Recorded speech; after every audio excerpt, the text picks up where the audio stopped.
নমস্কার বন্ধুরা, আজকে আবার চলে এসেছি দুপুরের মেনু নিয়ে। দেখুন আজকে দুপুরের মেনুতে কি আছে। এখানে আছে গরম ভাত,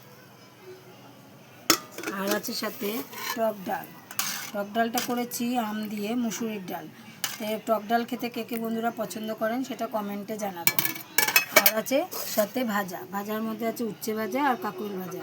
টক ডাল দিয়ে ভাজা দিয়ে খেতে তো ভালোবাসেন, কার কার ভালো লাগে সেটাও জানাবেন। আর আছে এখানে কুমড়ো ঘন্ট। কুমড়ো ঘন্টটা করেছি পেঁয়াজ, রসুন, কাঁচা লঙ্কা আর চিংড়ি মাছ ভেজে সেটাকে পেস্ট করে করেছি, সাথে একটু ধনেপাতাও দিয়েছি। তা বন্ধুরা, এইভাবে কুমড়ো ঘন্ট খেতে কে কে পছন্দ করেন সেটাও জানাবেন, আমার তো ভালোই লাগে। আর আছে সাথে চালা মাছের ঝোল। চালা মাছের ঝোলটা করেছি বেগুন, আলু আর টমেটো, ধনেপাতা দিয়ে। রঙটা দেখে বন্ধুরা আপনাদের কেমন লাগছে যদি পছন্দ হয় কমেন্ট করবেন। তো বন্ধুরা, আজকের রেসিপি আপনাদের কেমন লাগলো যদি পছন্দ হয় কমেন্টে জানাবেন, তাহলে আবার নতুন নতুন খাবার করে দেখাবো। নমস্কার।